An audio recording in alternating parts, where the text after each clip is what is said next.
Hello बच्चों। Text book super coaching में आपका स्वागत है। और हम लोगों ने भारत में यूरोपीय कंपनियों के आगमन का एक भाग डिस्कस किया था और उसमें हम लोगों ने पुर्तगाली और डच को डिस्कस किया था और उससे संबंधित जो प्रश्न हैं वो आए हुए थे। अब हम लोग यहाँ पर आगे आने वाली जो कंपनियाँ हैं उनको डिस्कस करेंगे, जिसमें मुख्यतः अंग्रेज़ और फ्रांसीसी हैं और बहुत थोड़ा सा डेनिश है। फिर उसके बाद जो है हम लोग इन सबसे संबंधित जो प्रश्न आए हुए हैं उनको भी देखेंगे। तो यहाँ पर हम लोग शुरू करते हैं।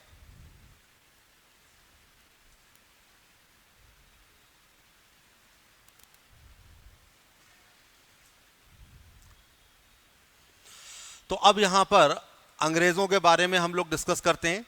अंग्रेज़ जब भारत में आए तो वो सर्वाधिक सफल रहे और उनकी सफलता का कारण मुख्यतः ये था कि उनको जो एशियाई व्यापार था उसके बारे में काफ़ी ज्ञान था।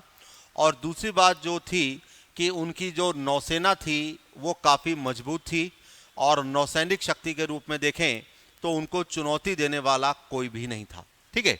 तो यहाँ पर हम देखते हैं कि यूरोपीय व्यापारिक कंपनियों में अंग्रेज सर्वाधिक सफल रहे। भारत में यदि हम देखें तो 1757 में प्लासी का युद्ध से लेकर और 1947 तक आज़ादी तक हम देखते हैं कि लगभग 190 साल का उनका यहाँ पर शासन रहा। धीमे धीमे उनका साम्राज्य बढ़ता रहा। तो यहाँ पर सफलता का कारण देखें तो समूचे एशियाई व्यापार के स्वरूप को समझना और दूसरी बात व्यापार विस्तार में राजनीतिक सैनिक शक्ति का सहारा लेना। तो एक चीज़ यहाँ पर ये आ रही थी कि एशियाई व्यापार को वो अच्छी तरीके से समझ रहे थे और राजनीतिक और सैनिक शक्ति का सहारा ले रहे थे। राजनीतिक शक्तियों में हम देखते हैं कि औरंगज़ेब की मृत्यु के बाद उनको काफ़ी मौका मिला और इस तरीके से जो भारत में औरंगज़ेब के बाद के जो मुग़ल शासक थे वो सारे के सारे कमज़ोर थे, जिसके कारण अंग्रेज़ों को चुनौती देने वाला कोई नहीं था। और यहाँ पर हमें ये भी देखना होगा कि उस समय जो भी व्यापारिक कंपनियाँ थीं, चाहे हम पुर्तगालियों को देख लें, डचों को देख लें, डेनिश को देख लें या आगे हम फ्रांसीसी को देखें, तो कोई भी उनको नौसेना के मामले में चुनौती नहीं दे सकता था। तो धीमे धीमे उन्होंने पुर्तगालियों को हराया, फिर डचों को हराया, फिर फ्रेंच को हराया, है ना। और इस तरीके से इन सारी की सारी जो यूरोपीय शक्तियाँ थीं उनको एक जगह पर सीमित कर दिया। तो सबसे पहले हम देखते हैं 1597 में जॉन मिल्टन हॉल नाम का ब्रिटिश यात्री ये भारत आता है और ये थल मार्ग से भारत आता है। ठीक है। इसके बाद हम देखते हैं 1599 में इंग्लैंड में एक मर्चेंट एडवेंचर्स नामक एक दल ने अंग्रेजी ईस्ट इंडिया कंपनी या the governor and company of Merchants of trading into the East Indies की स्थापना की। और इस तरीके से अंग्रेजी ईस्ट इंडिया कंपनी की जो स्थापना है वो 1599 मानी जाती है। ठीक है। तो इस स्लाइड में यदि हम देखें तो यहाँ से कुछ क्वेश्चन बन रहे हैं। यहाँ पर पहला क्वेश्चन ये बन रहा है कि जितनी भी यूरोपीय कंपनियां भारत में आई उनमें सर्वाधिक सफल कौन सा रहा, अंग्रेजों की सफलता के कारण क्या क्या थे, पहला जो ब्रिटिश यात्री था वो कौन था, कब आया, है ना, और ईस्ट इंडिया कंपनी की स्थापना जो है वो कब हो रही है। चलिए आगे बढ़ते हैं।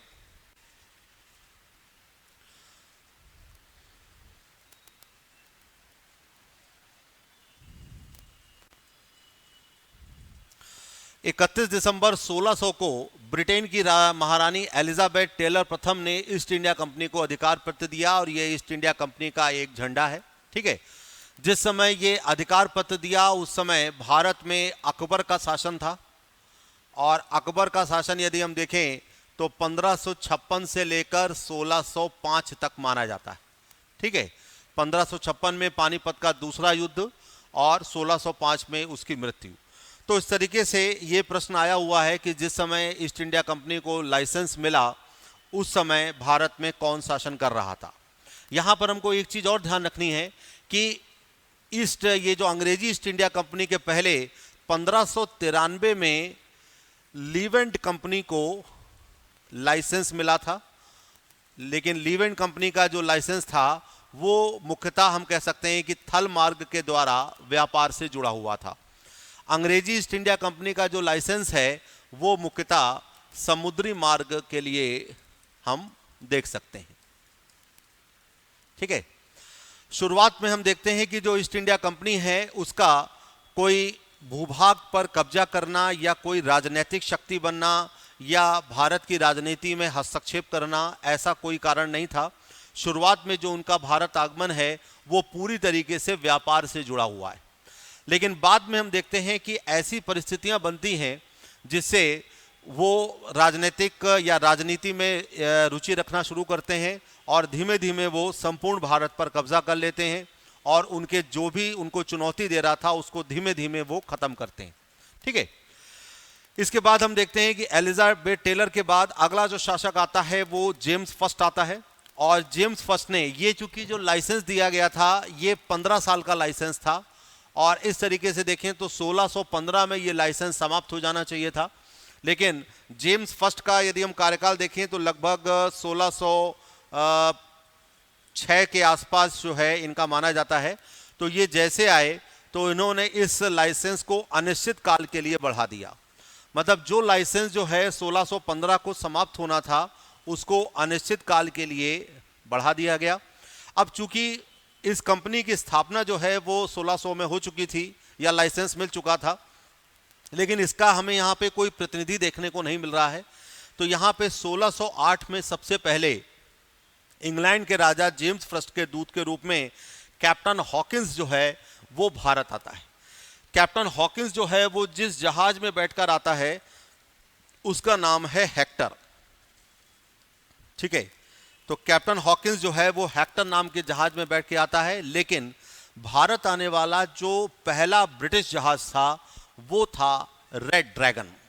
ठीक है, इसको ध्यान रखिएगा, ये वाला प्रश्न जो है वो अलग अलग एग्जाम में आ चुका है कि भारत आने वाला पहला ब्रिटिश जहाज कौन था। तो रेड ड्रैगन जो है वो 1603 या 1604 के आसपास भारत आया है।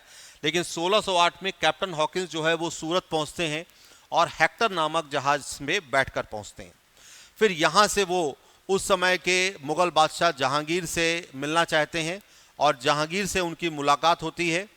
जहांगीर से कैप्टन हॉकिंस जो है वो फारसी भाषा में बात करता है। तो चूंकि मुगल काल की जो राजकीय भाषा थी या जो आधिकारिक भाषा थी वो फारसी थी और हॉकिंस जो है वो तुर्की और फारसी दोनों ही बोल लेता था। ठीक है, तो तुर्की और फारसी ये दोनों ही बोल लेता था और इसी के कारण हम देखते हैं कि जहांगीर जो है वो इससे काफ़ी प्रसन्न होता है और उसे आगरा में बसने की अनुमति दे देता है।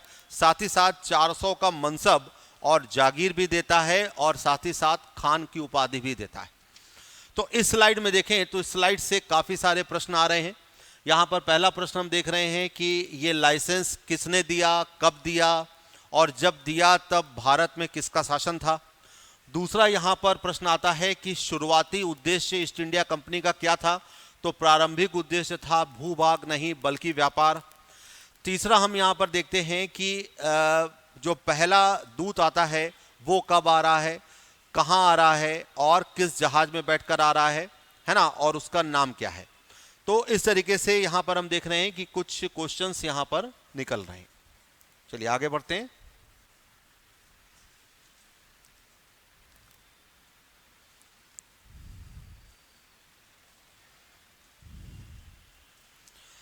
अब हुआ ये कि कैप्टन हॉकिंस को मुगल दरबार में प्रवेश की अनुमति मिल गई, मनसब भी मिल गया, जागीर भी मिल गई, खान की उपाधि भी मिल गई। लेकिन उस समय पुर्तगाली वहाँ पर मौजूद थे और पुर्तगालियों ने और भी दरबारियों ने मिलकर जहांगीर के कान भरने शुरू किए और इस तरीके से कैप्टन हॉकिंस को जाना पड़ा। तो कैप्टन हॉकिंस जिस काम के लिए आए थे वो अपना काम पूरा नहीं कर पाए और उन्हें बिना अपना काम पूरा किए ही वापस जाना पड़ा। कैप्टन हॉकिंस जो है वो सूरत पहुंचते हैं और इसके बाद हम देखते हैं कि 6 फरवरी 1613 को एक शाही फरमान जो है जारी किया जाता है। ये शाही फरमान जो है वो जहांगीर के द्वारा जारी किया गया है और इसका यदि हम टाइम पीरियड देखें तो 1613 है। हम लोगों ने डिस्कस किया था कि कैप्टन थॉमस बेस्ट ने पुर्तगालियों को स्वाली के युद्ध में हराया और वो समयकाल यदि हम देखें तो वो 1612 था। तो जहांगीर भी जो था वो पुर्तगालियों के एक विकल्प के रूप में अंग्रेज़ों को आजमाना चाहता था और इस तरीके से हम देखते हैं कि एक शाही फरमान के द्वारा अंग्रेजों को सूरत में फैक्ट्री स्थापित करने की यहां पर अनुमति मिल गई। ठीक है, तो सूरत में सबसे पहले जो फैक्ट्री स्थापित हुई है वो 1613 में हुई है। देखिए, इसका जो निर्माण कार्य है वो 1608 में शुरू हुआ, लेकिन 1613 में आते आते यहां पर ये फैक्ट्री बनती है। इसी बीच में हम देखते हैं कि 1611 में मछलीपट्टनम में अंग्रेजों की एक फैक्ट्री स्थापित होती है, लेकिन ये जो फैक्ट्री थी ये अस्थाई थी। तो जब भी ये प्रश्न आएगा कि अंग्रेजों की पहली फैक्ट्री कहां पर है, तो अंग्रेजों की पहली फैक्ट्री जो है वो सूरत में बनी और 1613 में बनी। ठीक है, चूंकि कैप्टन हॉकिंस अपना काम नहीं कर पाया था और उसको वापस जाना पड़ा, तो सम्राट जेम्स फर्स्ट के दूत के रूप में अगले आए सर टॉमस रो। तो यहां पर जैसे अभी हम लोगों ने देखा था कि सूरत में जो फैक्ट्री स्थापित हुई है, तो ये टॉमस एल्डवर्थ के अधीन सूरत में फैक्ट्री स्थापित हुई। सर टॉमस रो 1615 में सूरत पहुंचते हैं और 1616 में वो जहांगीर से अजमेर में मिलते हैं। ये वाला प्रश्न भी आ चुका है कि सर टॉमस रो की मुलाकात जहांगीर से कहाँ हुई।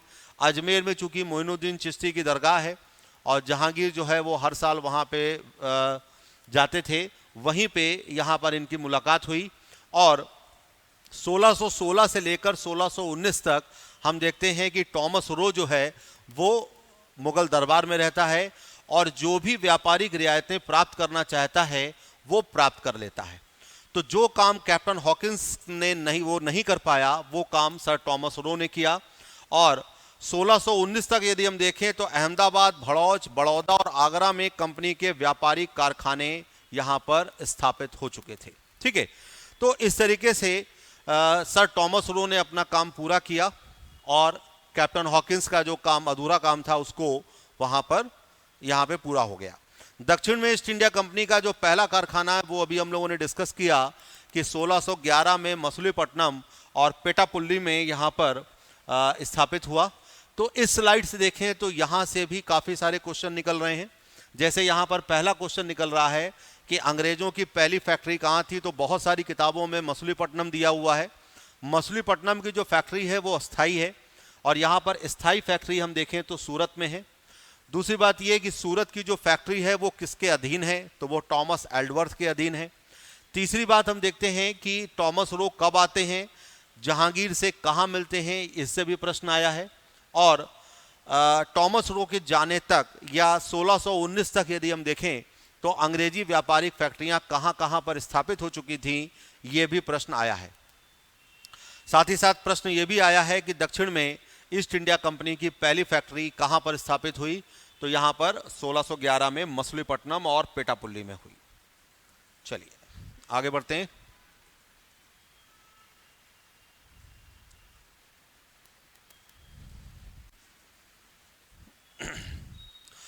सोलह में अंग्रेजों को गोलकुंडा के एक सुल्तान थे, उनसे एक सुनहरा फरमान मिला।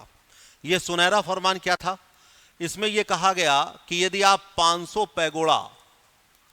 पैगोड़ा जैसे हम लोगों ने डिस्कस किया था, एक सोने का सिक्का था, 500 पैगोड़ा प्रति वर्ष यदि अंग्रेज देते रहें तो वो गोलकुंडा के जो भी तट हैं उनका उपयोग कर सकते हैं।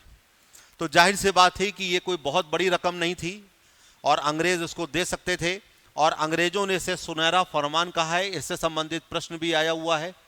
1633 में हम देखते हैं कि पूर्वी तट पर अंग्रेजों का पहला कारखाना बालासोर और हरिहरपुरा में हमें देखने को मिलता है। ठीक है, 1639 में अगली एक महत्वपूर्ण घटना होती है। एक अंग्रेज है फ्रांसिस डे, उसको चंद्रगिरी के राजा से मद्रास पट्टे पर मिलता है या लीज पर मिलता है और यहीं पर अंग्रेज जो हैं फोर्ट सेंट जॉर्ज नामक के किले की स्थापना करते हैं। तो यदि हम ध्यान से देखें तो सबसे पहले अंग्रेजों के पास मद्रास आया। ठीक है, तो मद्रास जो है वो यहाँ पर 1639 में आ गया है और यहाँ पर ये फोर्ट सेंट जॉर्ज इनको यहाँ पर ये किला बना रहे हैं। 1661 में एक घटना घटती है जहाँ पर पुर्तगाली राजकुमारी कैथरीन ब्रिगेंजा की शादी इंग्लैंड के राजकुमार चार्ल्स सेकंड से होती है और चूंकि पुर्तगालियों के पास बंबई था तो ये पूरा का पूरा जो बंबई है वो दहेज में दे दिया जाता है। तो अंग्रेजों को बंबई के लिए कोई प्रयास नहीं करना पड़ा, बंबई उनको जो है वो दहेज में मिल गया। चार्ल्स सेकंड ने इसको बहुत ही नाम मात्र के ऋण पर, हम कह सकते हैं कि दर पर 10 पाउंड प्रति वर्ष, 10 पाउंड प्रति वर्ष के किराए पर बंबई को ईस्ट इंडिया कंपनी को लीज पर दे दिया गया। अब जब ईस्ट इंडिया कंपनी के पास बंबई आ गया तो ईस्ट इंडिया कंपनी ने यहाँ पर एक ऑफिसर की नियुक्ति की जिसका नाम था गेरोल्ड ओंगियार। तो गेरोल्ड ओंगियार जो है वो 1669 से 1677 तक बंबई के गवर्नर रहे और आधुनिक बंबई के जो संस्थापक हैं वो गेरोल्ड ओंगियार ही माने जाते हैं। और ये गेरोल्ड ओंगियार की एक फोटो है। बंबई का जो समुद्र तट था वो काफ़ी बड़ा था और जब बंबई इनको दहेज में मिला, फिर ईस्ट इंडिया कंपनी को नाम मात्र के किराए पर मिला, तो 1687 तक हम देखते हैं कि बंबई का पश्चिमी तट का प्रमुख व्यापारिक केंद्र बन जाना है। और सूरत का जो मतलब पहले जो इनका मुख्यालय सूरत में था वो बंबई जो है वो स्थानांतरित हो जाता है। तो अंग्रेजों का जो पश्चिमी तट का मुख्यालय हम देखें तो वो पहले सूरत था लेकिन बाद में वो बंबई स्थापित हो जाता है। तो अब इस स्लाइड में देखें तो यहाँ से भी काफ़ी सारे क्वेश्चन मिल रहे हैं। जैसे पहला क्वेश्चन यहाँ से मिल रहा है कि अंग्रेजों को सुनहरा फरमान कब मिला, किससे मिला और उस सुनहरे फरमान में क्या था। दूसरा यहाँ पर क्वेश्चन बन रहा है कि अंग्रेजों ने पूर्वी तट पर अपना पहला कारखाना कब खोला और कहाँ खोला। तीसरा यहाँ पर प्रश्न मिल रहा है कि अंग्रेजों को मद्रास पट्टे पर कब मिला, किससे मिला, किस व्यक्ति की मद्रास को पट्टे पर लेने में एक भूमिका थी और मद्रास में जिस किले का निर्माण कराया गया उसका नाम क्या था। चौथा यहाँ पर आ रहा है कि बंबई अंग्रेजों को कैसे मिला, है ना, या किसके या कितने किराए पर दिया मिला और कब मिला। तो 1661 में ये शादी हो रही है और चार्ल्स द्वितीय ने बंबई को दिया है ईस्ट इंडिया कंपनी को 1668 में। ठीक है, तो शादी के 7 साल के बाद ये हम देख रहे हैं कि बंबई जो है वो ईस्ट इंडिया कंपनी को पट्टे पर मिल रहा है और यहाँ पर 10 पाउंड प्रति वर्ष के एक नाम मात्र के किराए से मिल रहा है। बंबई का जो हम देखते हैं कि आधुनिक बंबई का संस्थापक कौन है, तो आधुनिक बंबई का संस्थापक गेरोल्ड ओंगियार है जिसकी एक फोटो है और इसका ये एक मतलब समय काल है। चलिए आगे बढ़ते हैं।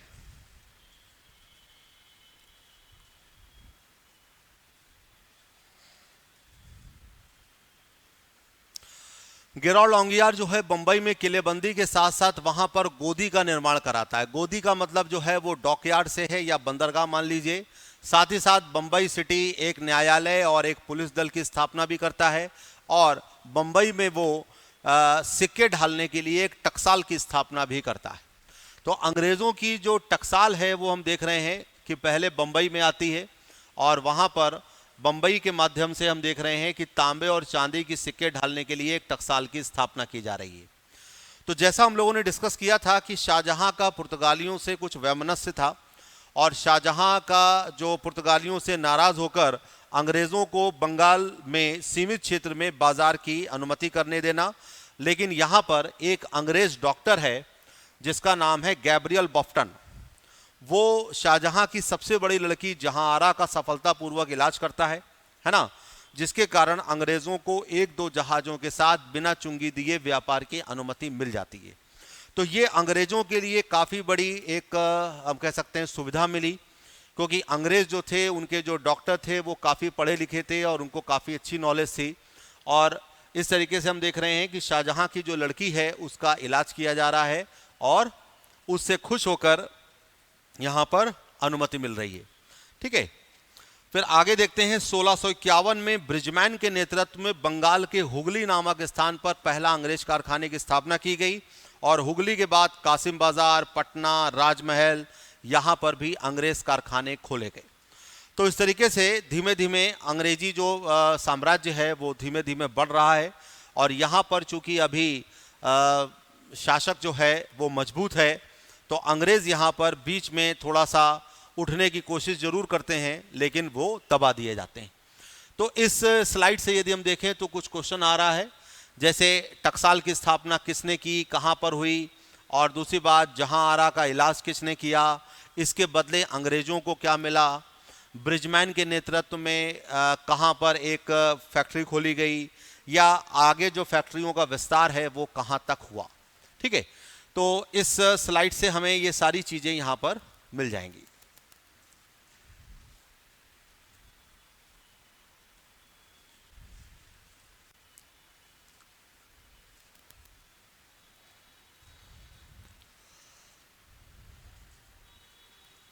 सोलह तक हम देखते हैं बंगाल, बिहार, उड़ीसा और कोरोमंडल की जो सारी फैक्ट्रियां थीं ये फोर्ट सेंट जॉर्ज के अधीन आ जाती हैं। फोर्ट सेंट जॉर्ज जो है वो मद्रास में है और मद्रास को जो है वो फ्रांसिस डे नाम के अंग्रेज ने 1639 में चंद्रगिरी के राजा से पट्टे पर लिया और धीमे धीमे ये जो सारी फैक्ट्रीज हैं या जो सारे व्यापारिक संस्थान हैं ये मद्रास के अधीन आ रहे हैं क्योंकि अभी इनके पास बंगाल नहीं। ठीक है, 1683 से 85 के बीच हम देखते हैं कि अंग्रेजी कंपनी जो है वो स्थानीय शक्तियों के साथ विवादों में व्यस्त होने लगी और अन्य यूरोपीय कंपनियों के अधिकृत और अनाधिकृत व्यापारियों और आपसी झगड़ों में व्यस्त होने लगी। तो इस समय तक हम देखते हैं कि शासक जो है वो औरंगजेब है और औरंगजेब ने की जो अपनी नीति थी उसके कारण कोई भी उससे खुश नहीं था, हर वर्ग से उसका झगड़ा था और अंग्रेज सरकार जो है वो अब राजनीति में दिलचस्पी लेने लगी थी और व्यापारिक जो क्षेत्र था उसके साथ साथ राजनीति की जो बात थी वहां पर भी हम देख सकते हैं। तो 17वीं सदी का जो उत्तरार्ध है वहां पर हम देखते हैं कि अनेक कारणों से ईस्ट इंडिया कंपनी की नीति में परिवर्तन आ रहा है और अब उसका जो मतलब कार्य क्षेत्र है वो व्यापारिक क्षेत्र के साथ साथ वो राजनीति में भी दिलचस्पी ले रहा है। ठीक है, 1667 में हम देखते हैं कि औरंगजेब का अंग्रेजों को बंगाल से व्यापार करने की सुविधा के लिए फरमान जारी करना और 1667 से लेकर हम देखते हैं कि लंबे समय तक ये इनको मिला है। 1672 में बंगाल के मुगल सूबेदार शाइस्ता खान के आदेश के द्वारा अंग्रेजों को व्यापारिक सुविधा जो है वो फिर से बहाल कर दी गई। बंगाल के सूबेदार शाह शुजा के द्वारा दिए गए एक विशेष फरमान 1655 में अंग्रेजों को 3000 रुपये वार्षिक कर देने पर बंगाल में व्यापार का विशेषाधिकार प्राप्त हो गया। तो इस तरीके से अंग्रेज सरकार जो है या ईस्ट इंडिया कंपनी को हम माने तो ईस्ट इंडिया कंपनी जो है वो धीमे धीमे अपनी फैक्ट्रियों का विस्तार कर रही है और साथ ही साथ हम देख रहे हैं कि वो राजनीति में भी दिलचस्पी ले रही है। ठीक है, तो इस स्लाइड से भी काफी सारे क्वेश्चन बनते हैं। ठीक है,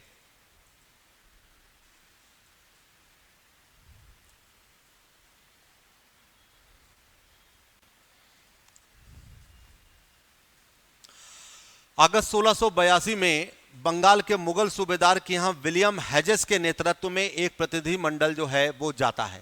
ये प्रतिनिधि मंडल इसलिए जा रहा था क्योंकि इनका ये कहना था कि जो मुगल अधिकारी हैं वो जबरदस्ती वसूली कर रहे हैं, हमसे चुंगी ले रहे हैं और हमारे ऊपर पैसे देने का दबाव बढ़ाते जा रहे हैं। ठीक है, अब औरंगजेब और अंग्रेजों के बीच जो पहली भिड़ंत है वो 1686 के आसपास हुगली में होती है ना।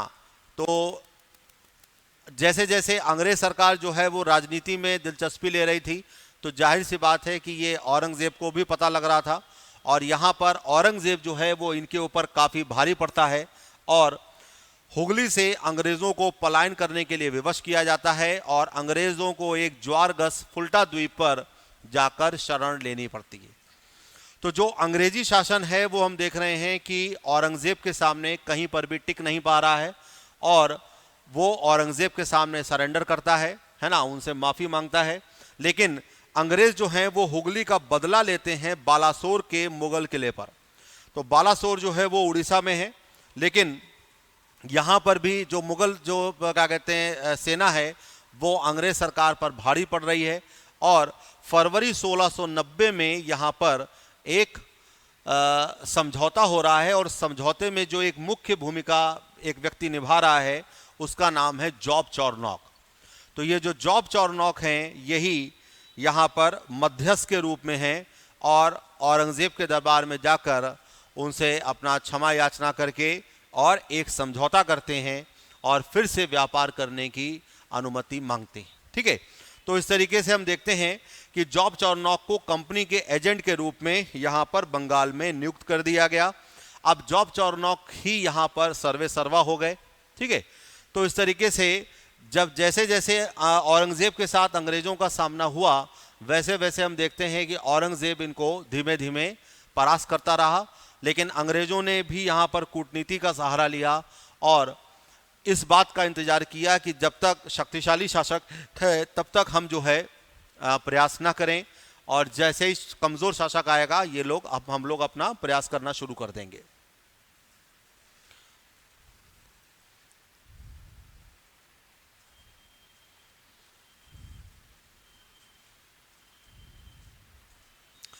बंगाल के सूबेदार अजीम उस शान की अनुमति के बाद कंपनी को 1200 रुपए देने पर सुल्तानती, गोविंदपुर और कलिकाता की जिम्मेदारी मिलती है। और ये जो जिम्मेदारी है ये हम कह सकते हैं कि ये जिम्मेदारी इब्राहिम खान से मिलती है ना। तो यहाँ पर कोलकाता, गोविंदपुर और सुल्तानती और इन्हीं तीनों को मिलाकर आधुनिक कलकत्ता की नींव जॉब चारनॉक के द्वारा डाली जाती है। इसीलिए वर्तमान में हम देखें तो कलकत्ता का नाम कोलकाता हो गया है, क्योंकि ये इसी के नाम पर पड़ा है। ठीक है, कोलकाता जो है वो कहीं ना कहीं कलिकाता से जुड़ा हुआ है, तो बंगाल में काली देवी का काफ़ी वहाँ मान्यता है, उनकी पूजा की जाती है। बाद में हम देख रहे हैं कि जैसे ही यहाँ पर कलकत्ता की स्थापना हो रही है तो यहाँ पर फोर्ट विलियम की नींव भी पड़ गई है। तो फोर्ट विलियम जो है वो इसकी किलेबंदी से जुड़ा हुआ है, और ये एक इस तरीके से हम इसकी एक पिक्चर है। ठीक है, 1700 में हम देखते हैं कि फोर्ट विलियम का प्रथम गवर्नर सर चार्ल्स आयर को बनाया गया, और इसी समय बंगाल को मद्रास से अलग एक स्वतंत्र प्रेसिडेंसी बना दिया गया। यहाँ पर हमें इस चीज़ को समझना है कि औरंगजेब अभी भी है, वो मरा नहीं है, लेकिन बंगाल में धीमे धीमे जो इनका विस्तार हो रहा है उसमें इनको ये चाहते थे कि बंगाल को भी एक अलग प्रेसिडेंसी बनाया जाए, और बंगाल को अलग प्रेसिडेंसी बनाया गया और उसको मद्रास से अलग कर दिया गया। ठीक है,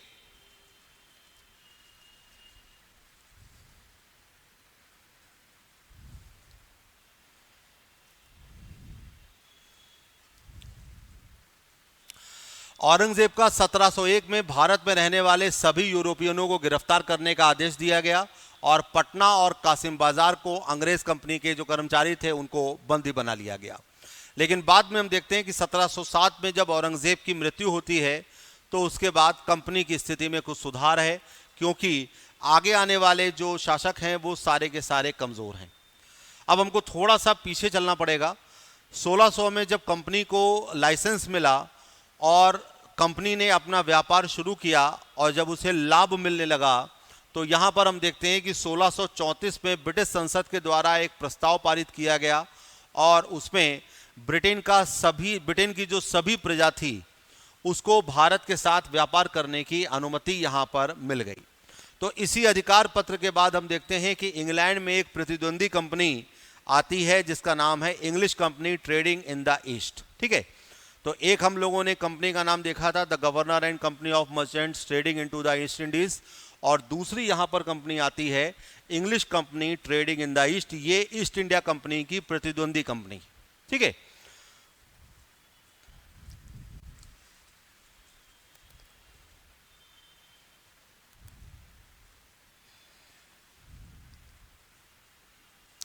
तो इस कंपनी का व्यापारिक विशेषाधिकार प्राप्त करने के लिए विलियम नॉरिस को औरंगजेब के दरबार में भेजा जाना। तो ये वाला जो प्रश्न है ये भी अभी तक नहीं आया है, लेकिन आने की पूरी चांसेस हैं कि जो ईस्ट इंडिया कंपनी की प्रतिद्वंदी कंपनी थी उसने किसको औरंगजेब के दरबार में भेजा। लेकिन यहाँ पर नई और पुरानी ईस्ट इंडिया कंपनी का विलय करने का निर्णय लिया गया, और 1702 में यह निर्णय लिया गया, लेकिन लागू होते होते वो 1708-9 हो गया। ठीक है, अब ये जो संयुक्त कंपनी थी इसका नाम रखा गया the United Company of Merchants of England Trading to the East Indies. ठीक है, तो पहले वाली जो कंपनी थी और जो नई वाली कंपनी थी या उसकी प्रतिद्वंदी कंपनी थी उसका एक विलय किया गया, और विलय के बाद जो है वो एक नया नाम दिया गया the United Company of Merchants of England Trading to the East Indies. फिर यहाँ पर एक महत्वपूर्ण घटना घटती है 1717 में। 1717 में फर्रुख सियर के समय जॉन सुरमन के नेतृत्व में एक ब्रिटिश मंत्रिमंडल जो है या प्रतिनिधि मंडल जो है वो राजा के दरबार में आता है और उनसे मिलता है। ठीक है, तो ये जो प्रतिनिधि मंडल है इसमें कुछ लोग शामिल हैं। कौन कौन शामिल है इसमें? ब्रिटिश दूतमंडल में यहाँ पर एक है एडवर्ड स्टीफेंस विलियम हैमिल्टन, जो कि एक सर्जन है ना, और साथ ही साथ एक दुभाषिया है आर्मेनियम जिसका नाम है ख्वाजा सेहुर्द। अब यहाँ पर जो विलियम हैमिल्टन है, ये फर्रुख सियर को एक बहुत ही भयानक बीमारी से मुक्ति दिलाता है, और फर्रुख सियर यहाँ पर खुश होता है और उसे कंपनी को वो विशेषाधिकार देता है या उनके नाम फरमान जारी करता है। तो यहाँ पर बंगाल, हैदराबाद और गुजरात के सूबेदारों को नाम 3 फरमान जारी किए गए, और फर्रुख सियर के द्वारा दिए गए फरमान के द्वारा बंबई में जो ढाले गए सिक्के थे वो समूचे मुगल साम्राज्य में चलाने के लिए अनुमति मिली। सूरत के एक फरमान के द्वारा 10,000 रुपये वार्षिक देने पर कंपनी के समस्त व्यापार को आयात निर्यात कर से मुक्त कर दिया गया। तो 1717 की जो ये घटना थी, इसका जो है ब्रिटिश व्यापार पर या ईस्ट इंडिया कंपनी पर एक बहुत बड़ा प्रभाव पड़ा, और यहाँ पर हम देख रहे हैं कि उसे बंगाल, गुजरात और हैदराबाद के जो सूबेदार हैं उनके नाम 3 फरमान जारी हो रहे हैं। सूरत में भी हम कह सकते हैं कि फरमान जारी हुआ जहां पर उन्हें आयात निर्यात कर से मुक्ति दी गई। तो इसी जो छूट मिली, या हम कह सकते हैं कि ये जो अधिकार पत्र मिला, इसी को एक इतिहासकार हैं ओम्स, उन्होंने क्या कहा कि ये कंपनी का महाधिकार पत्र या मैग्ना कार्टा है। तो ये वाला प्रश्न जो है वो कई बार एग्जाम में आ चुका है। ठीक है, बंगाल में उस समय नवाब है मुर्शिद कुली खान, इनको हम लोगों ने डिस्कस किया था, और मुर्शिद कुली खान का फर्रुख सियर के द्वारा दिए गए फरमान को बंगाल में स्वतंत्र प्रयोग को नियंत्रित करने का प्रयास किया जाना, और मुर्शिद कुली खान और ईस्ट इंडिया कंपनी के बीच जो भी मतभेद थे या जो भी झगड़ा था, वो कहीं ना कहीं इसी 1717 का जो अधिकार पत्र है जो अंग्रेजों को दिया गया था, उसकी अलग अलग व्याख्या से जुड़ा हुआ है। मुर्शिद कुली खान के अनुसार व्याख्या कुछ अलग थी, ईस्ट इंडिया कंपनी के अनुसार व्याख्या कुछ अलग थी, और दोनों के बीच में जो असहमति थी, इसी के कारण हम देख रहे हैं कि मुर्शिद कुली खान और ईस्ट इंडिया कंपनी के बीच झगड़ा शुरू होता है। यही झगड़ा जो है वो बाद में अली वर्दी खान तक पहुंचता है, और चूंकि अली वर्दी खान एक शक्तिशाली नवाब था, उसके आगे आने वाला जो नवाब सिराजुद्दौला कमज़ोर था, और वहाँ पर भी यही चीज़ आती है। ठीक है, तो 1717 में जो अंग्रेज़ों को मैग्ना कार्टा मिला है, ये आगे हम देखते हैं कि अंग्रेज़ों ने इसका अपने लिए काफ़ी उपयोग किया, और अलग अलग क्षेत्रों में जो है वो कब्जा जमाने की नीति शुरू की। ठीक है, तो अब हम लोग दूसरी कंपनी को पढ़ते हैं, फ्रांसीसी, क्योंकि वैसे तो अभी हम लोग आगे पढ़ेंगे ईस्ट इंडिया कंपनी और बंगाल के नवाब, उसको हम लोग पढ़ेंगे, और वहाँ पर हम लोग सिराजुद्दौला से शुरू करेंगे। ठीक है, लेकिन यहाँ पर अभी हम देखें तो फ्रांसीसी कंपनी जो है वो भारत में काफ़ी देर से आई। 1664 में फ्रेंच ईस्ट इंडिया कंपनी की स्थापना हुई, जिसे कंपनी देश इंदिसे ओरिएंटलेस कहा गया। तो उस समय फ्रांस में हम देखें तो लुई 14 का शासनकाल था, और उनके प्रधानमंत्री थे कोलबर्ट। तो इस कंपनी की स्थापना में सबसे बड़ा योगदान इसी व्यक्ति का है ना।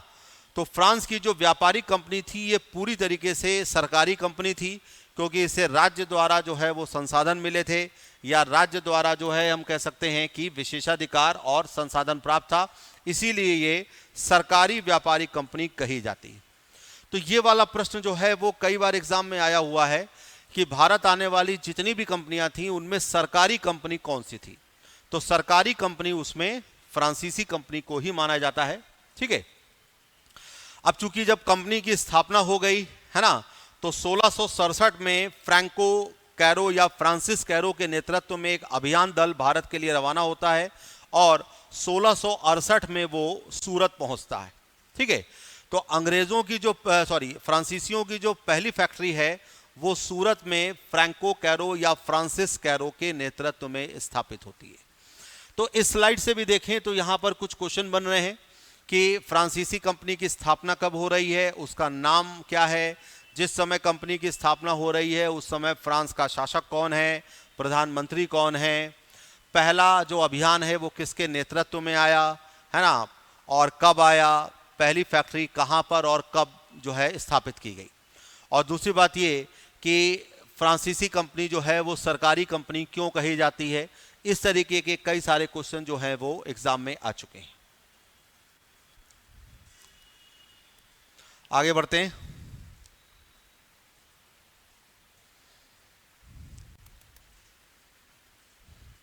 अब 1668 में सूरत में फैक्ट्री स्थापित हो गई है। 1669 में मरकारा जो है वो गोलकुंडा के सुल्तान से अनुमति प्राप्त करता है और मछलीपट्टनम में दूसरी फैक्ट्री स्थापित करता है। तो फ्रांसीसियों की पहली फैक्ट्री हम देख रहे हैं सूरत में स्थापित हुई, और दूसरी फैक्ट्री जो है वो हम देख रहे हैं कि मछलीपट्टनम में स्थापित हुई। फिर 1672 में ही एडमिरल डेला हे जो है वो गोलकुंडा के सुल्तान को परास्त करता है और सैन टोमे को छीन लेता है। ठीक है। 1673 में हम देखते हैं कि कंपनी का एक निदेशक है फ्रांसिस मार्टिन, जिसको फ्रांसवा मार्टिन भी कहते हैं।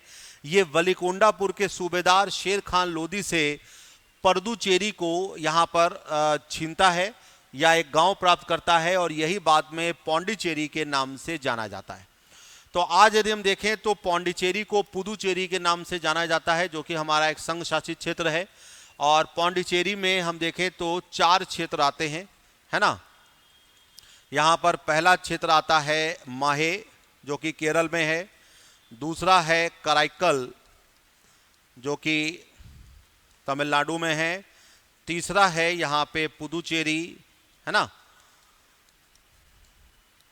और चौथा है यनम। ठीक है। तो इस तरीके से इन चारों क्षेत्रों को मिलाकर आज की जो वर्तमान में पौंडीचेरी या पुदुचेरी संघ शासित क्षेत्र है वो यहाँ पर है। पहले इसमें 5 क्षेत्र हुआ करते थे।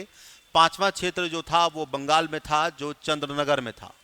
तो चंद्रनगर की जो बस्ती थी वो भी फ्रेंच बस्ती थी, है ना। लेकिन बाद में अंग्रेजों ने चंद्रनगर को कब्जा कर लिया या चंद्रनगर इनको नहीं दिया। तो भारत में यदि हम देखें तो फ्रांसीसी बस्तियों का जो वास्तविक संस्थापक है वो कौन है? फ्रांसिस मार्टिन या फ्रांसवा मार्टिन।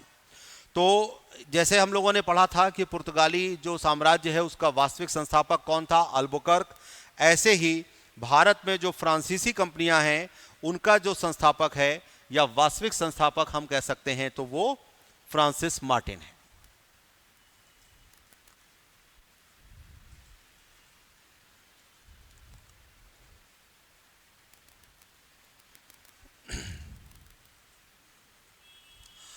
सोलह में हम देखते हैं कि बंगाल का सूबेदार शाइस्ता खान, जो कि औरंगजेब का मामा है, ये फ्रांसीसियों को दिए गए स्थान पर एक यहाँ पर चंद्रनगर की स्थापना होती है। तो 1690-92 में एक फ्रेंच जो कॉलोनी है या एक फ्रेंच फैक्ट्री है वो चंद्रनगर में स्थापित हो रही है। और डचों ने अंग्रेजों की सहायता से 1693 में ये पौंडीचेरी को छीन लेते हैं, लेकिन 1697 में रिजविक की संधि संपन्न होती है और इससे पौंडीचेरी पुनः फ्रांसीसियों को प्राप्त हो जाता है। तो पौंडीचेरी जो है वो फ्रांसीसियों के हाथ से 2-3 बार छीना गया है, जहां पर पहला इंस्टेंस हम देखते हैं जो कि 1693 का है। ठीक है। तो इसमें डच और अंग्रेज दोनों ही आपस में साथ हैं। फिर हम देखते हैं कि 1701 में पौंडीचेरी को पूर्व में फ्रांसीसी बस्तियों का मुख्यालय बना लिया जाता है और मार्टिन को भारत में फ्रांसीसी मामलों का महानिदेशक नियुक्त किया जाता है। तो 1701 तक आते आते फ्रांसिस मार्टिन की स्थिति इतनी मजबूत हो जाती है कि वो महानिदेशक के रूप में आ जाते हैं और पौंडीचेरी जो है वो यहाँ पर हेड ऑफिस बना दिया जाता है। तो जिस तरीके से पुर्तगाली कंपनी का जो हेड ऑफिस था वो गोवा था, ऐसे ही फ्रांसीसी कंपनी का हम हेड ऑफिस देखें तो वो पौंडीचेरी, और यहीं पर ही फ्रांसिस मार्टिन जो है वो फोर्ट लुई का निर्माण कराता है। तो जैसा हम लोगों ने देखा था कि फोर्ट सेंट जॉर्ज जो है वो मद्रास में स्थापित किया गया, और वो बेसिकली हम देखें तो अंग्रेज़ों के द्वारा बनाया गया किला था। ऐसे ही फोर्ट लुई का निर्माण हम पौंडीचेरी में देख रहे हैं और ये फ्रांसिस मार्टिन के द्वारा इसका निर्माण किया जा रहा है। चलिए आगे बढ़ते हैं।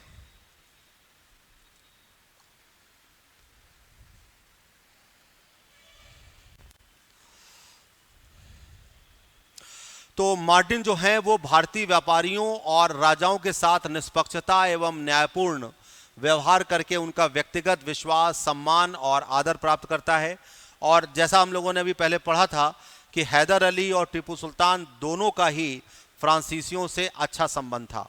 तो इसमें कहीं ना कहीं यदि हम देखें तो शुरुआत यहाँ पे मार्टिन के माध्यम से ही हो रही है, क्योंकि मार्टिन के बाद आने वाले जो भी गवर्नर थे या जो भी महानिदेशक थे, उनका भारतीय राजाओं के साथ व्यवहार जो था वो काफ़ी अच्छा था। 1706 में हम देखते हैं कि मार्टिन की मृत्यु हो जाती है और फ्रांसीसी बस्तियों और व्यापार के स्तर में कमी होती है। लेकिन 1706 से लेकर 1731 तक यहाँ पर हम देखते हैं कि जो फ्रांसीसी व्यापार है उसके स्तर में कमी है। 1731 में क्या होता है कि चंदनगर के प्रमुख के रूप में फ्रांसीसी गवर्नर डुप्ले की नियुक्ति होती है, और ये जो डुप्ले है इसके बाद आने से हम कह सकते हैं कि फिर से एक जोश आता है और व्यापार में और राजनीति में हम कह सकते हैं कि एक नई चीज आती है। ठीक है, तो डुप्ले जो है वो हम कह सकते हैं कि भारत में सहायक संधि या सब्सिडरी अलायंस जिसको बोलते हैं, इसको शुरुआत करने वाला यही व्यक्ति था, और बाद में हम देखते हैं कि वेलेस्ली के द्वारा उसको अधिक व्यापक रूप दिया गया। तो शुरुआत हम देख रहे हैं कि डुप्ले के द्वारा ही की गई। डुप्ले ने ही जो भारतीय राजाओं के जो आपसी मामले थे उसमें दिलचस्पी लेना शुरू किया और अपनी अपनी राय देनी शुरू करी, और साथ ही साथ हम देख रहे हैं कि उसने इन राजाओं को अपने प्रभाव में लाने की भी कोशिश की। 1706 से लेकर 1720 के बीच हम देखते हैं कि फ्रांसीसी प्रभाव जो है उसका भारत में ह्रास हो रहा है। धीमे धीमे 1721 में फ्रांसीसी जो है वो मॉरिशस, 1724 में मालाबार और 1739 में करिकाल पर ये अधिकार कर लेते हैं। तो जो मॉरिशस है वो बेसिकली एक फ्रेंच उपनिवेश था, और यहाँ पर फ्रांसीसियों ने अपना जो है वो आधिपत्य जमा लिया था, और यहीं पर हमारे यहाँ पूर्वी उत्तर प्रदेश और बिहार से मजदूर जो है वो लेकर जाए गए, जो कि मजदूरी करते थे, और बाद में उन्होंने अपने आप को इतना मजबूत किया कि आज हम देखें तो मॉरिशस के राष्ट्रपति और प्रधानमंत्री जो हैं वो भारतीय मूल के ही व्यक्ति हैं। ठीक है, चलिए आगे बढ़ते हैं।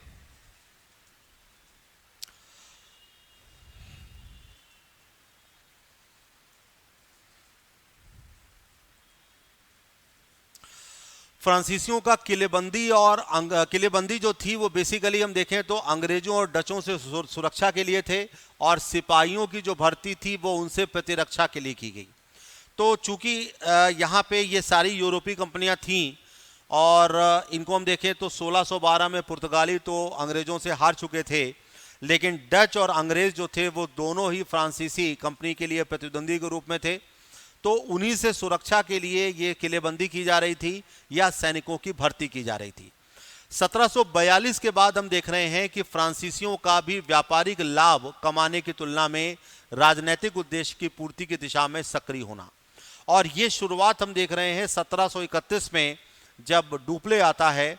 तो आने के बाद वो उसकी जो गतिविधियां हैं वो हमें राजनीतिक उद्देश्य की पूर्ति को पूरा करते हुए दिखती हैं। तो जाहिर सी बात है कि जब अंग्रेज और फ्रांसीसी दोनों ही राजनीति में आ गए और दोनों ही साम्राज्य बढ़ाना चाहते हैं, एक दूसरे के क्षेत्रों पर कब्जा करना चाहते हैं, तो उनमें युद्ध जो था वो अवश्यंभावी हुआ, और इस तरीके से अंग्रेज और फ्रांसीसियों में युद्ध यहाँ पर प्रारंभ होता है। तो अंग्रेजों और फ्रांसीसियों का जो बीच का युद्ध है उसको कर्नाटक युद्ध के नाम से जाना जाता है, क्योंकि कर्नाटक का जो क्षेत्र था वो अंग्रेज और फ्रांसीसियों ने युद्ध के रूप में यूज किया या उसका उपयोग किया, और इसके बारे में हम लोगों ने पढ़ा भी था, क्योंकि कर्नाटक का जो स्वतंत्र राज्य का संस्थापक था वो सादतुल्ला खान था, है ना। और कर्नाटक जो है वो देखें तो अंग्रेजों और फ्रांसीसियों के बीच में युद्ध क्षेत्र के रूप में आया। तो अब कोरोमंडल समुद्र तट पर स्थित क्षेत्र पर अधिकार को लेकर इन दोनों कंपनियों में लगभग 20 साल तक युद्ध चला। ठीक है, तो इस स्लाइड से भी कई सारे प्रश्न आए हैं, है ना, कि फ्रांसीसी कंपनियों का जो राजनीतिक दिशा में सक्रिय होना है वो कब से हम माने, ठीक है, या अंग्रेजों और फ्रांसीसियों के बीच में जो कर्नाटक युद्ध हुए उनकी शुरुआत या उनकी पृष्ठभूमि कहाँ से बन रही है। तो इस तरीके के क्वेश्चन जो हैं वो एग्जाम में आते हैं। तो अब हम लोग बात करेंगे पहले कर्नाटक युद्ध की। पहला जो कर्नाटक युद्ध है वो 1746 से 48 के बीच में हुआ, और यहाँ पर एक चीज यहां पर और समझनी होगी कि अंग्रेज और फ्रांसीसी यूरोप में जब लड़ते थे तो उसका प्रभाव हमको भारत में भी दिखता था। यदि यूरोप में इनके बीच में लड़ाई झगड़ा हो रहा है तो जाहिर सी बात है कि उसका प्रभाव हमको भारत में दिखेगा। तो पहले कर्नाटक युद्ध का जो शुरुआत है वो हम कह सकते हैं कि ऑस्ट्रिया के उत्तराधिकार युद्ध का विस्तार थी। लेकिन एक तात्कालिक कारण हर युद्ध का होता है और इस युद्ध का तात्कालिक कारण देखें तो अंग्रेज कैप्टन बर्नेट के नेतृत्व में अंग्रेजी सेना के द्वारा कुछ फ्रांसीसी जहाजों पर अधिकार कर लेना। तो ये वाला प्रश्न जो है वो कई बार एग्जाम में आया है कि पहले कर्नाटक युद्ध का तात्कालिक कारण क्या था। तो पहले युद्ध का जो तात्कालिक कारण था वो ये था कि अंग्रेजों के द्वारा जो फ्रांसीसी जहाजों का अधिग्रहण है वो हम देखते हैं।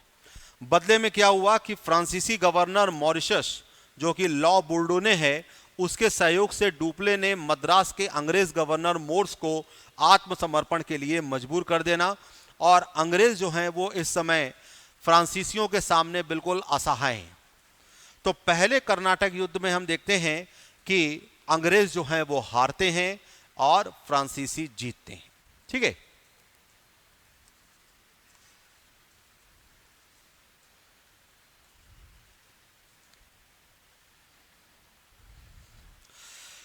तो इसी युद्ध में हम देख रहे हैं कि कर्नाटक के नवाब हैं अनवरुद्दीन, वो महफूज खान के नेतृत्व में 10,000 सिपाहियों की एक सेना को फ्रांसीसियों पर आक्रमण के लिए भेजते हैं और कैप्टन पैराडाइज के नेतृत्व में फ्रांसीसी सेना ने सैंट टोमे के युद्ध में नवाब को वो पराजित कर देती है।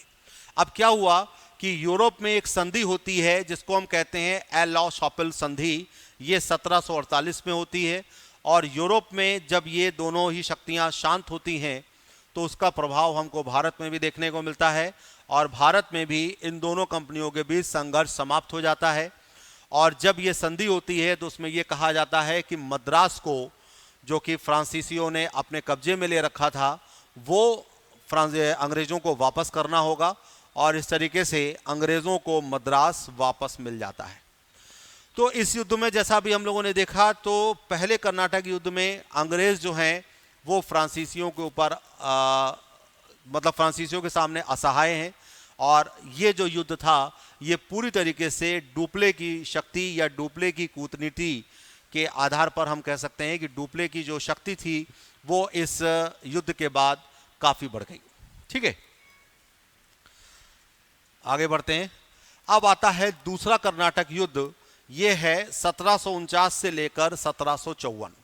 तो अब यहां पर युद्ध का कारण क्या था? कर्नाटक की नवाबी के पद को लेकर संघर्ष हुआ। यहां पर हम देख रहे हैं कि चंदा साहब जो हैं वो डुप्ले का सहयोग प्राप्त करते हैं और दूसरी ओर डुप्ले जो है वो मुजफ्फर जंग के लिए दक्कन की सूबेदारी का समर्थन कर रहा है। तो यहां पर डुप्ले जो है वो चंदा साहब को कर्नाटक की नवाबी के लिए और मुजफ्फर जंग को दक्कन की सूबेदारी के लिए समर्थन कर रहा है। वहीं पे अंग्रेज जो है वो अनवरुद्दीन और नासिर जंग को अपना समर्थन दे रहे हैं। तो इस तरीके से दोनों ही शक्तियां जो हैं वो अलग अलग व्यक्तियों को अपना समर्थन दे रही हैं। अब यहाँ पे कुछ ऐसी घटनाएं होती हैं जैसे चंदा साहब का 1749 में अंबर में अनवरुद्दीन को पराजित कर मार डालना और कर्नाटक के अधिकांश हिस्सों पर अधिकार करना। लेकिन मुजफ्फर जंग जो है वो दक्कन की सूबेदारी के लिए अपने भाई नासिर जंग से पराजित होता है। लेकिन 1750 में नासिर जंग की मृत्यु के बाद मुजफ्फर जंग दक्कन का सूबेदार बन जाता है। तो इस तरीके से जो दूसरा आंग्ल कर्नाटक युद्ध है इसकी शुरुआत तो कर्नाटक में नवाबी के पद को लेकर हो रही है, लेकिन यहाँ पर आपसी रंजिश या आपसी जो प्रतिस्पर्धा है उसके कारण हत्याएं हो रही हैं और एक दूसरे के क्षेत्र पर कब्जा किया जा रहा है। तो अब इस समय हम देखें तो दक्षिण भारत में फ्रांसीसियों का प्रभाव जो था वो एकदम चरम पर था, क्योंकि ठीक एक साल पहले जो पहला आंग्ल फ्रांसीसी युद्ध है या पहला कर्नाटक युद्ध है यहाँ पर फ्रांसीसी जीते हैं और इसमें डुप्ले की एक बहुत बड़ी भूमिका थी। लेकिन यहाँ पर रॉबर्ट क्लाइव का आगमन होता है। रॉबर्ट क्लाइव जो है वो ईस्ट इंडिया कंपनी में एक क्लर्क या लिपिक के रूप में भर्ती होता है, लेकिन अपनी असाधारण योग्यता के कारण 1751 में सिर्फ 500 सिपाहियों के साथ वो धारवाड़ जो कि कर्नाटक में है वहां पर आक्रमण करता है और वहां पे जीत जाता है। तो यहां से अंग्रेजों का जो आत्मविश्वास था वो बढ़ता है और धीमे धीमे हम देखते हैं कि फ्रांसीसी सेना को आत्मसमर्पण के लिए विवश होना पड़ता है और डुप्ले ने जिनका सपोर्ट किया था चंदा साहब, उनकी हत्या कर दी जाती है। तो इस तरीके से डुप्ले की यहाँ पे कूटनीति चल नहीं पाई, या हम ये कह सकते हैं कि समय उसके साथ नहीं था और इसका जो नतीजा है वो डुप्ले को भुगतना पड़ा। डुप्ले की नीति की आलोचना हुई और उसे फ्रांसीसी सरकार के द्वारा वापस बुला लिया गया और डुप्ले के स्थान पर गोडेहू को नियुक्त कर दिया गया। ठीक है, तो डुप्ले के स्थान पर गोडेहू जो है वो 1754 में गवर्नर बनाया जाएगा। तो जिस व्यक्ति ने पहला जो कर्नाटक युद्ध है उसमें विजय दिलाई, लेकिन दूसरे कर्नाटक युद्ध तक आते आते हम देखते हैं कि उसकी रणनीति या उसकी कूटनीति सफल नहीं हो पाई और उसे वापस जाना पड़ा और उसके स्थान पर गोडेहू आता है। ठीक है, तो इस तरीके से जो दूसरा कर्नाटक युद्ध है वो अंग्रेजों के पक्ष में गया। अब जो तीसरा कर्नाटक युद्ध है वो 1756 से 1763 के बीच में हुआ और इसी को ही हम सप्तवर्षीय युद्ध भी कहते हैं।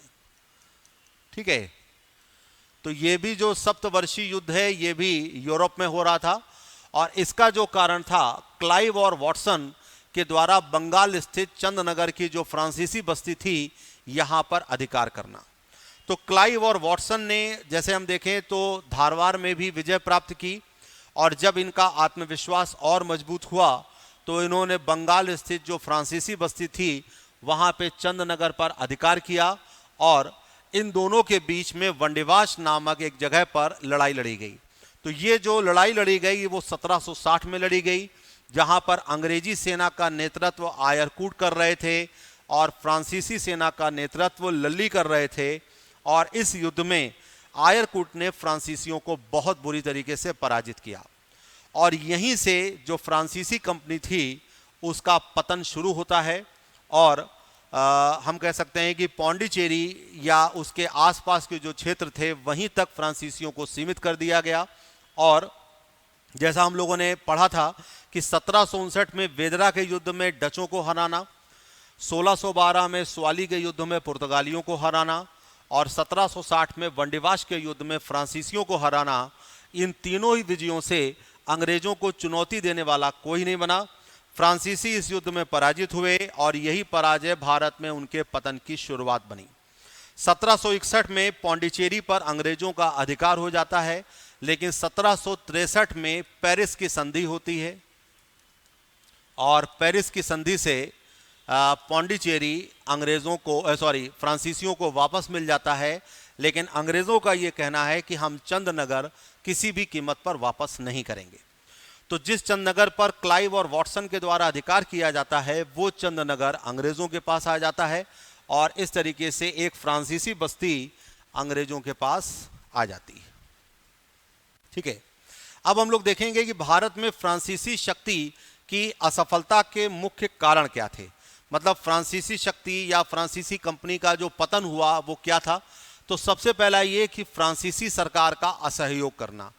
चूंकि ये कंपनी पूरी तरीके से सरकारी कंपनी थी तो इसे सरकार का पूर्ण सहयोग मिलना चाहिए था, लेकिन सरकार का जो असहयोग है इसके कारण यहाँ पर हम देखते हैं कि ये असफल हुई। दूसरा हम कह सकते हैं कि कंपनी का सामंती स्वरूप और अत्यधिक शाही नियंत्रण। तीसरी जो सबसे बड़ा कारण था वो ये था कि इनका जो प्रतिद्वंदी था अंग्रेज वो नौसैनिक शक्ति में इनसे काफ़ी ऊपर था। ठीक है, चौथा कारण हम देखें तो फ्रांसीसी सेनापति डुप्ले, बुसी, लल्ली आदि की तुलना में जो अंग्रेज सेनापति थे क्लाइव, लॉरेंस, आयरकूट, ये ज़्यादा शक्तिशाली थे। तो इस तरीके से जो फ्रांसीसी कंपनी 1664 में स्थापित हो रही है, 1668 में उसकी पहली फैक्ट्री सूरत में स्थापित हो रही है ना, धीमे धीमे वो अपना साम्राज्य बढ़ा रही है।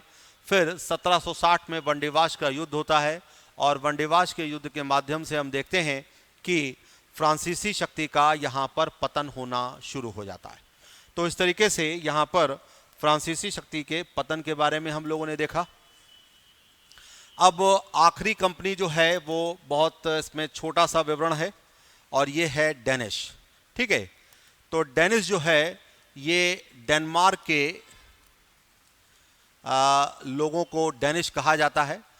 तो डेनमार्क की ईस्ट इंडिया कंपनी की स्थापना 1616 में हुई और इस कंपनी की जो पहली फैक्ट्री है वो 1622 में ट्रैंकोबार तमिलनाडु में और 1676 में श्रीरामपुर, जिसको सेरमपुर के नाम से भी जाना जाता है, वहां पर यह कंपनी स्थापित होती है। ठीक है, लेकिन बाद में हम देखते हैं कि सेरमपुर जो है वो डेन व्यापारियों का प्रमुख व्यापारिक केंद्र बन जाता है और 1845 तक आते आते ये अपनी कंपनियां अंग्रेजों को बेच देते हैं और यहां से चले जाते हैं। तो इस तरीके से हम लोगों ने आज अंग्रेज, फ्रांसीसी और डेनिश इन तीन कंपनियों के बारे में चर्चा की। अब इनसे संबंधित जो प्रश्न आए हुए हैं वो हम लोग देखते हैं। तो यहां पर ये पहला प्रश्न बहुत ही सिंपल है। यहां पर कहा गया है कि कलकत्ता किसने बसाया। तो कलकत्ता किसने बसाया, इसका सही आंसर होगा जॉब चार्नोक। और जॉब चार्नोक ने 1690 में 3 गांव सुतानती, कोलिकाता या कलिकाता और गोविंदपुर, इन तीनों को मिलाकर जिस शहर की स्थापना की वो कलकत्ता कहलाया। ठीक है, तो इसका सही आंसर होगा डी। अगला प्रश्न है यहां पर, इनमें से किस स्थान पर भारत में पहला नगर निगम स्थापित किया गया। तो पहला जो नगर निगम स्थापित हुआ है वो मद्रास में हुआ है। ठीक है, अंग्रेजी शासन में जो पहला म्युनिसिपल कॉरपोरेशन या नगर निगम की स्थापना हुई वो हम मद्रास में देखते हैं और इस तरीके से इसका सही आंसर होगा बी। अगला प्रश्न यहां पर है कि भारत में ईस्ट इंडिया कंपनी की सफलता का राज क्या था। मतलब ऐसे क्या क्या कारण थे जिनमें भारत में ईस्ट इंडिया कंपनी सफल हुई। तो पहली चीज आ रही है भारत में राष्ट्रीय भावना की कमी, बिल्कुल सही है। कंपनी की सेना को पश्चिमी प्रशिक्षण मिला था तथा उनके पास आधुनिक हथियार थे, यह भी सही है। और सबसे बड़ी चीज ये थी कि भारतीय सैनिकों में राष्ट्रीय भावना का अभाव था, या हम ये कह सकते हैं कि जो राष्ट्रवाद है वो भारतीय सैनिकों में नहीं था, है ना, जिसके फलस्वरूप कोई जो उन्हें अच्छा वेतन दे वो अपनी सेवा में लगा सकता था। तो इस तरीके से देखें तो इसका सही आंसर होगा डी, उपर्युक्त तीनों। यहाँ पे ईस्ट इंडिया कंपनी की जो सफलता का राज है वो ये तीनों ही कारण थे। ठीक है, प्रशिक्षण होना, राष्ट्रीय भावना की कमी होना, या कोई भी अच्छा वेतन देके उनको अपने यहाँ लगा सकता था, ये भी यहाँ पर कारण था। तो इस तरीके से तीनों ही कारण है। अगला प्रश्न हम देखें तो आया है कि निम्नलिखित में से किसे भारत में व्यापार करने का पहला अधिकार पत्र मिला। तो ये हम लोगों ने डिस्कस किया था कि लीवेंट कंपनी जो है इसको पहला अधिकार पत्र मिला था और ये अधिकार पत्र मिला था 1593 में। ठीक है, ये जो अधिकार पत्र था ये थल मार्ग से या लैंड रूट के माध्यम से व्यापार करने को मिला था। और ईस्ट इंडिया कंपनी को जो अधिकार पत्र मिला था वो 1600 में मिला था और ये समुद्री मार्ग से व्यापार करने का इनको अधिकार पत्र मिला था। तो इस तरीके से यहां पर इसका सही आंसर हो जाएगा ए, लीवेंट कंपनी।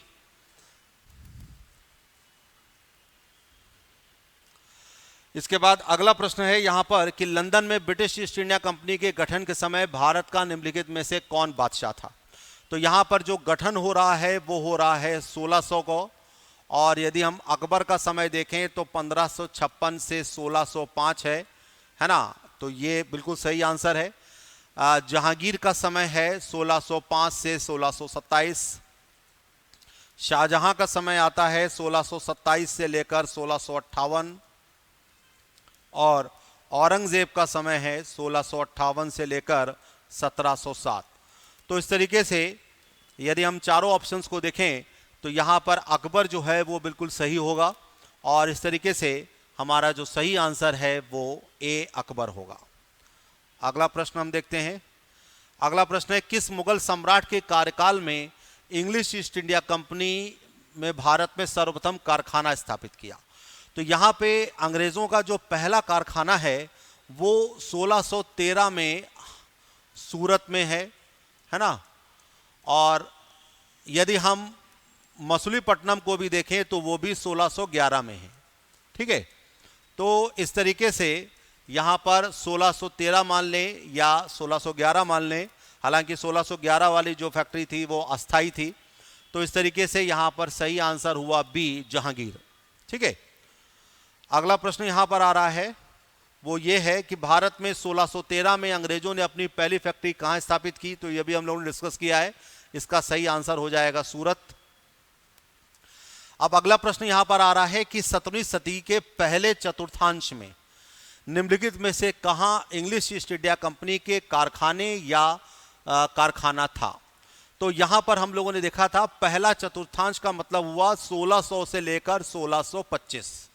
ठीक है, तो ये हम लोगों ने डिस्कस किया था कि जब सर टॉमस रो भारत से गए हैं 1619 में, तो सूरत, अहमदाबाद, भड़ौच, बुरहानपुर, आगरा, यहाँ पर इंग्लिश ईस्ट इंडिया कंपनी की स्थापना हुई है। तो यहाँ पे भड़ौच में स्थापना हुई थी, ये सही है। चिकाकोल में स्थापना नहीं हुई, तृष्णापल्ली में स्थापना नहीं हुई।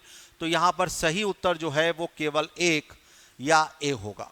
ठीक है, तो जैसा आप लोग देख रहे हैं कि जो हम लोग थ्योरी पढ़ रहे हैं या जो भी हम लोग सिलेबस को कंप्लीट कर रहे हैं, क्वेश्चन वहाँ से ही उठ रहा है।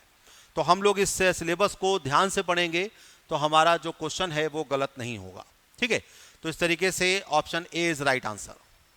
अगला प्रश्न यहाँ पर देखें तो ब्रिटिश ईस्ट इंडिया कंपनी ने बंबई किससे लिया था। तो इसके लिए हम लोगों ने देखा था कि इसके लिए एक शादी हुई थी 1661 में, जो कि पुर्तगाल की राजकुमारी कैथरीन ब्रिगंजा और इंग्लैंड के राजकुमार चार्ल्स सेकंड के बीच होती है। और यहाँ पर बंबई जो है वो दहेज में दे दिया जाता है, और इस तरीके से इसका सही आंसर जो है वो डी होगा। ठीक है, तो यहाँ पर सही आंसर डी होगा। अगला प्रश्न देखते हैं, निम्नलिखित में से किस वर्ष प्रयागराज के किले पर अंग्रेजों का अधिकार स्थापित हुआ। ठीक है, तो ये स्थापित हुआ है 1797 में। अवध के नवाब थे सादात अली, या है ना सादात अली, और इन्होंने इलाहाबाद का जो किला है जिसको वर्तमान में हम प्रयागराज कहते हैं, ये अंग्रेजों को सौंप दिया था। तो इस तरीके से इसका सही आंसर होगा डी, 1797। अगला प्रश्न देखें, तो अगला प्रश्न है, अंग्रेजी ईस्ट इंडिया कंपनी के किस अंग्रेज गवर्नर को औरंगजेब के द्वारा भारत से निष्कासित किया गया था। तो यहाँ पर घटना है 1688 की, जब एक अंग्रेज गवर्नर ने मक्का जाने वाले जो हज यात्री थे उन पर कुछ शिकंजा कसा या उनको जाने से मना किया, और वो व्यक्ति था सर जॉन चाइल्ड। ठीक है, तो 1688 में जॉन चाइल्ड जो हैं ये औरंगजेब के कोप का शिकार बने और इन्हें भारत से निष्कासित कर दिया गया। अगला प्रश्न है, निम्नलिखित में से पहले कर्नाटक युद्ध का कौन सा तात्कालिक कारण था। तो हम लोगों ने देखा है कि पहला जो कर्नाटक युद्ध है वो है 1746 से लेकर 1748, और यहाँ पे तात्कालिक कारण क्या था कि अंग्रेज कैप्टन बुर्ने जो है वो फ्रांसीसी जहाज़ों का अधिग्रहण कर रहा है, और इस तरीके से ऑप्शन डी जो है वो बिल्कुल सही होगा। ठीक है, तो इस तरीके से इसका सही आंसर जो है वो डी होगा। अगला प्रश्न देखते हैं, कर्नाटक युद्ध किन किन के मध्य लड़ा गया। बिल्कुल सिंपल क्वेश्चन है, तो ये अंग्रेज और फ्रांसीसियों के बीच में लड़ा गया, तो इसका सही आंसर ए हो जाएगा। अगला प्रश्न यहां पर आता है, निम्नलिखित में से कौन सा पहला यूरोपीय व्यक्ति था जिसने भू क्षेत्र अर्जन करने के लिए भारतीय राजाओं के झगड़ों में भाग लेने की नीति आरंभ की। तो इसके बारे में मैंने आपको बताया था कि 1731 में डुप्ले का जब वो चंदनगर का गवर्नर बनता है, और 1742 से उसकी नीति जो है वो इसी तरीके से होती जा रही थी। तो यहाँ पर जो सही आंसर है वो हो जाएगा बी, डुप्ले, जो कि एक फ्रेंच गवर्नर था, और भारत में सहायक संधि की जो शुरुआत है वो डुप्ले के माध्यम से ही मानी जाती है। अगला है, भारत में फ्रांसीसियों ने अपना सबसे पहला कारखाना कहां पर खोला। तो ये बहुत सिंपल क्वेश्चन है, इसका आंसर ए, सूरत है। हम लोगों ने अभी डिस्कस किया था कि फ्रांसिस कैरो या फ्रैंको कैरो के नेतृत्व में 1667 में एक दूत मंडल फ्रांस से भारत के लिए चलता है, या एक अभियान चलता है, और उसके बाद 1668 में सूरत में यहाँ पर एक फैक्ट्री की स्थापना होती है। अगला प्रश्न है, फ्रांसीसी दक्कन में शक्ति आंदोलन स्थापित करने में असफल क्यों रहे। तो यहाँ पर यदि हम देखें कि असफल क्यों रहे, तो डुप्ले सक्षम सेनापति नहीं था, ये कारण नहीं है। भारतीय लोग फ्रांसीसियों को पसंद नहीं करते थे, ये भी कारण नहीं है। और पौंडीचेरी सामरिक केंद्र था, ये भी कारण नहीं। चूंकि अंग्रेज लोगों की जो फौज थी वो काफ़ी शक्तिशाली थी, इसलिए दक्कन में इनका जो प्रभाव है वो हमें कम देखने को मिल रहा है। और इस तरीके से इसका सही आंसर जो है वो बी होगा। उस क्षेत्र की पहचान करें जहां से यूरोप वासियों को सर्वोत्तम शोरा और अफीम प्राप्त होता था। तो शोरा के बारे में मैंने आपको बताया था कि शोरा को हम साल्ट पीटर कहते हैं, और अफीम जो है ये प्राप्त होती थी और शोरा मिलता था बिहार से। ठीक है, तो यूरोप वासियों को सर्वोत्तम शोरा और अफीम की जो मिल रहा है, या जो चीज़ें मिल रही हैं या बन रही हैं, वो यहाँ पर बिहार से बन रही हैं। ठीक है, चलिए अगला प्रश्न है, निम्नलिखित पर विचार कीजिए। मृदा के स्वरूप और उपज के गुणों के आधार पर भूमि राजस्व का मूल्यांकन, युद्ध में चलती फिरती तोपों का प्रयोग, और तंबाकू और लाल मिर्च की खेती। यहाँ पे प्रश्न पूछा जा रहा है कि निम्नलिखित में से कौन सा या कौन से अंग्रेजों की भारत को देन थी। तो अंग्रेज भारत में आए हैं 1600 के बाद। ठीक है, अब यहां पर हम देखें तो मृदा के स्वरूप और उपज के गुणों के आधार पर भूमि राजस्व का मूल्यांकन, ये हमको मुगल काल से ही देखने को मिल रहा है, तो इसके लिए अंग्रेजों का कोई योगदान नहीं था। युद्ध में चलती फिरती तोपों का उपयोग हमें बाबर के समय से देखने को मिल रहा है ना। बाबर जो है, बाबर को भारत में तोप लाने का श्रेय दिया जाता है। तंबाकू और लाल मिर्च की खेती जो है ये पुर्तगालियों के माध्यम से भारत में आई। तो इस तरीके से देखें तो ना तो ये अंग्रेजों की देन है, ना ये अंग्रेजों की देन है, और ना ही ये अंग्रेजों की देन है। तो इस तरीके से सही आंसर हो गया इसका डी, कोई भी नहीं। ये प्रश्न जो है वो यूपीएससी में आया हुआ है, और इसी तरीके के जो स्टेटमेंट वाले प्रश्न है वो यूपीएससी में आते हैं, तो हमें उनकी भी प्रैक्टिस साथ साथ में हम लोग करते चलेंगे। अगला प्रश्न है कि इनमें से किसने ईस्ट इंडिया कंपनी के बारे में ये टिप्पणी की कि कंपनी एक असंगति है, परंतु ये उस व्यवस्था का भाग है जहां सब कुछ ही असंगत है। तो ये जो स्टेटमेंट दिया है ये दिया है टी.बी. मैकॉले ने। ठीक है, टी.बी. मैकॉले जो हैं ये 1834 से लेकर और 1838 तक विलियम बेंटिक की उनकी गवर्नर जनरल की काउंसिल में थे, और उसी समय का ये इसका स्टेटमेंट है। तो यहां पर इसका सही आंसर होगा बी, टी.बी. मैकॉले। अगला प्रश्न है, एलो शॉपेल की संधि के संदर्भ में निम्नलिखित में से कौन सा या कौन से सही है। तो यहां पर पहला है, एलो शॉपेल की संधि से कर्नाटक युद्ध की समाप्ति हुई, पहले वाले ये सही है, और अंग्रेजों को मद्रास पुनः प्राप्त हो गया, ये भी सही है। तो इस तरीके से हम देखें तो ये दोनों ही स्टेटमेंट सही हैं। तो यहां पर उत्तर जो है वो सी होगा। एलो शॉपेल संधि के माध्यम से पहला कर्नाटक युद्ध जो है वो समाप्त हो रहा है, और अंग्रेजों को मद्रास पुनः प्राप्त हो रहा है। अगला प्रश्न है कि भारत में अंग्रेजों की सफलता और फ्रांसीसियों की असफलता के संदर्भ में निम्नलिखित में से कौन सा या कौन से सही है। तो अंग्रेजों को बंगाल विजय से अपार धन एवं जनशक्ति का मिलना है, ये सही है। अंग्रेजों की बेहतर नौसैनिक ताकत है, तो इसमें तो कोई दो राय नहीं है। तो इस तरीके से यहाँ पर भी हम देखें तो दोनों ही स्टेटमेंट या दोनों ही कथन सही हैं। भारत में अंग्रेजों की सफलता और फ्रांसीसियों की असफलता के संदर्भ में ये दोनों ही कथन यहाँ पर सही है। अगला प्रश्न है ये संभवतः आखिरी प्रश्न है। इसमें यह कहा गया है कि पौंडीचेरी वर्तमान पुदुचेरी के संदर्भ में निम्नलिखित कथनों पर विचार करें। पहला है, पौंडीचेरी पर कब्जा करने वाली पहली यूरोपीय शक्ति पुर्तगाली थे। पौंडीचेरी पर कब्जा करने वाली दूसरी यूरोपीय शक्ति फ्रांसीसी थे, और अंग्रेजों ने कभी पौंडीचेरी पर कब्जा नहीं किया। तो यदि हम इसके पहले कथन पर देखें तो पहला कथन तो सही है। पौंडीचेरी पर कब्जा करने वाली पहली यूरोपीय शक्ति पुर्तगाली थे, लेकिन जो दूसरी शक्ति है वो हम यहाँ पर कहेंगे डेन्स या डेनिश लोगों को, है ना, और यहाँ पे डच भी आए हैं। ठीक है, तो फ्रांसीसी जो हैं वो उसके बाद में आए, तो यहाँ पर दूसरा वाला कथन गलत हो गया। अंग्रेजों ने कभी पौंडीचेरी पर कब्जा नहीं किया, ये भी गलत है, क्योंकि जैसा भी हम लोगों ने देखा था कि डचों और अंग्रेजों ने एक बार 1693 में पौंडीचेरी पर कब्जा किया था, और बाद में हम देख रहे हैं कि जो तीसरा आंग्ल कर्नाटक युद्ध है है ना, या आंग्ल फ्रांसीसी युद्ध है, यहाँ पर भी 1761 में अंग्रेजों ने पौंडीचेरी पर कब्जा किया। तो इस तरीके से दूसरा और तीसरा जो कथन है वो गलत है। तो यहाँ पर सही कथन केवल एक है और इस तरीके से इसका आंसर जो है वो एक है। तो इस तरीके से हम लोगों ने इस अध्याय को यहाँ पर समाप्त करते हैं हम लोग। और इस अध्याय में हम लोगों ने यूरोपीय वाणिज्य कंपनियों के आगमन के बारे में पढ़ा, जिसमें पुर्तगाली, डच, फ्रांसीसी, अंग्रेज, डेनिश, इनकी फैक्ट्रियाँ कहाँ स्थापित हुई, ये क्यों आए, कब आए, है ना, और इनके बीच के जो संघर्ष थे वो हम लोगों ने समझा। और इनसे संबंधित जो भी प्रश्न अभी तक आए हुए हैं वो भी हम लोगों ने देखे। तो मुझे उम्मीद है कि आपको ये अध्याय काफ़ी समझ में आया होगा और जो भी आपके डाउट्स हैं वो आपके क्लियर हो गए होंगे। धन्यवाद।